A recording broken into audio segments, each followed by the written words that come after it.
Umukobwa wo mu Gisabo. Mugabo yashatse umugore uko uwo mugore asamye inda ikavamo. Abibonye atyo ajya kuraguza. Mupfumu ati ubwo usama inda ikavamo niwongera gusama inda uzajye uyuhagiza amata, uyisige amavuta, ntuzayikoze amazi kandi uzayirinde izuba. Nubyara umwana ntazajye ku zuba kandi nawe ntazakora amazi azajye yiyuhagiza amata yisiga amavuta. Umugore aragenda abigenza atyo. Bukeye abyara umukobwa. Umwana arakura aba mwiza, hagati aho ariko nyina arapfa. Umunsi umwe umukobwa yicara mu kirambi afata intangara araboha. Se yari yagiye guhiga. Haza abahungu babiri b'inkubaganyi bavuye gushora inka, bati uriya mukobwa ko bavuga ko adakora amazi, uwagenda akayamutera tukareba uko bigenda.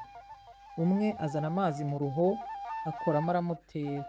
Umukobwa ati nanga ajya ku gasozi, agenda avuga ati yemwe bahigi bagiye mu buha bwa ruguru, kera nari umuziramazi, nari mwene Rulinda agahiga i Bugesera. Uko avuga akarigita buhoro buhoro. Se ahari mu ishyamba abwira abahigi bari kumwe ati nimufate izo mbwa amayombo niyumvire. Umukobwa arongera asubira muri ya magambo. Se ati uwo ni umukobwa wanjye. Baza biruka basanga hasigaye amasunzu, barayakurura arabananira barikubura barataha. Hashize igihe, hahandi wa mukobwa yatebereye hamera uruyuzi rweraho igisabo kinini cyane. Wa mukobwa akizamukiramo ariko yigumiramo. Haza abantu bareba icyo gisabo bajya ibwami bati nyagasani, hariya hari igisabo nta wundi gikwiye uretse wowe nyiri u Rwanda. Umwami yoherezaho inkoramutima ze ngo zijye kureba, bagarutse bavuga nk'abambere. Atuma abagaragu be bagaruka bavuga kwa kundi. Ashaka abagabo b'ingufu ati mugende mugiterure. Bagiteruye kirabananira. Bukeye haza umusore ati nyagasani kiriya gisabo cyananiranye, ngiye nkagiterura wazampa iki? Umwami ati naguha icyo ushaka cyose. Umuhungu aragenda aragiterura arakizana bagishyira munsi y'ikigega. Umwami aramugorera birambuye. Uwo mwami ntiyagiraga umugore, yibaniraga na mushiki we. Bukeye ajya guhiga. Umukobwa ati ubona kiriya gisabo cya musaza wanjye kitaza ngo tubohe imitemeri icyoka ameneka? Ubona kiriya gisabo cya musaza wanjye kitaza ngo twoze ibyansi icyoka ameneka? Undi ati kireka harimo rutoke rw'urutunda yaza yakurusha.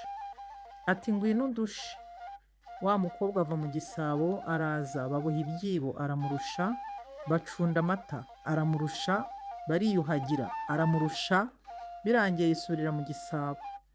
Wa mukobwa abwira umwami ati muri kiriya gisabo harimo umukobwa mwiza, uzaguma aha ngaha wihishe mu kiraro, nzamuhamagara aze, nagera aha uzagenda ugiterure igihishe, azabura aho yihisha maze umufate umurongore.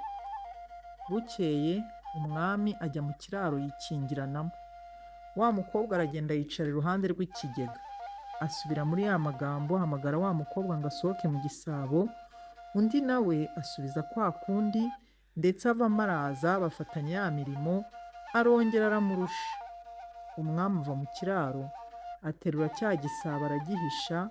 Umukobwa agarutse arakibura. Umwami amufata ubwo aramurongora. Barabana baratunga baratunganirwa. Si jye wahera hahera umugani.